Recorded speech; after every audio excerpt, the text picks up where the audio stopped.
Halo, apa kabar semuanya? Semoga dalam keadaan baik dan sehat. Ketemu lagi dengan saya, Fian Lukas. Selamat datang di channel YouTube saya.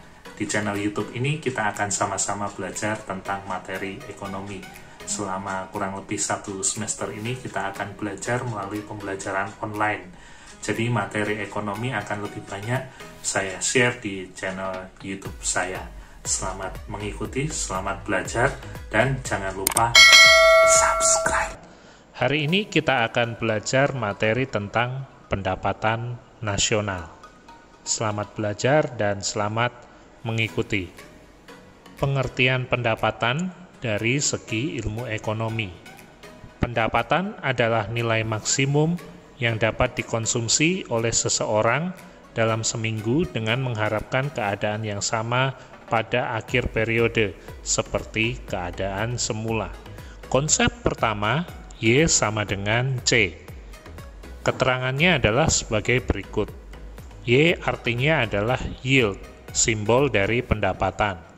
C adalah consumption, atau simbol dari konsumsi.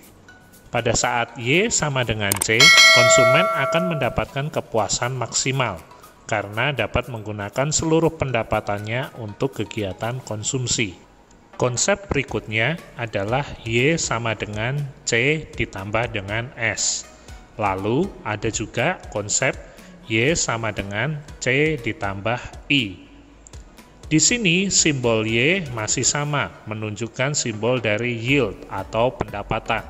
Sementara simbol C juga masih sama, dari konsumsi. Lalu simbol S adalah saving atau tabungan.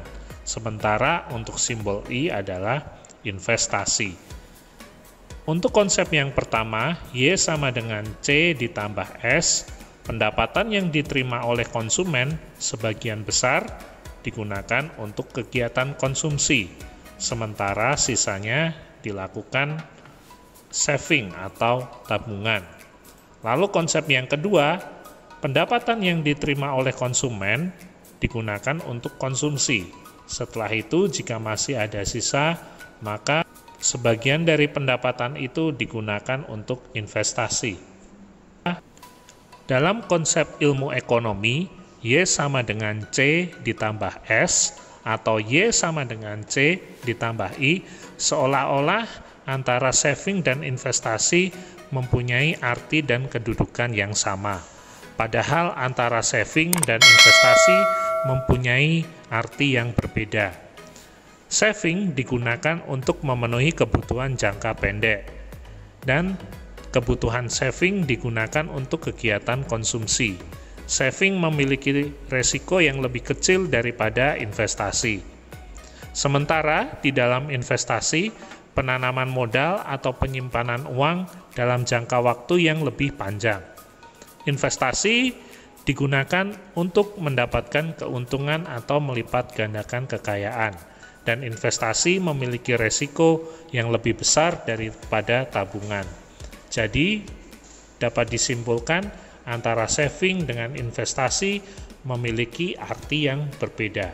Berikutnya kita akan membahas tentang pengertian pendapatan nasional atau biasa disebut dengan national income. Pendapatan nasional atau national income adalah pendapatan yang diterima oleh suatu negara selama 1 tahun yang diukur dengan nilai uang. Sama halnya dengan rumah tangga, begitu juga dengan negara. Negara harus memiliki pendapatan, karena negara harus melakukan pembangunan. Selain itu, negara juga harus menghidupi kebutuhan anggota keluarganya, atau biasa disebut masyarakat. Pendapatan sebuah negara juga dapat menunjukkan apakah negara itu termasuk negara kaya atau negara miskin. Untuk melihat kemakmuran sebuah negara, kita bisa memakai beberapa indikator. Lain adalah pendapatan nasional, pendapatan per kapita, tingkat kesempatan kerja atau tingkat pengangguran, tingkat harga atau tingkat inflasi, dan posisi neraca pembayaran luar negeri.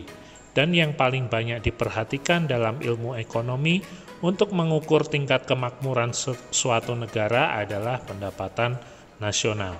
Oleh sebab itu, kita akan mempelajari bab pendapatan nasional.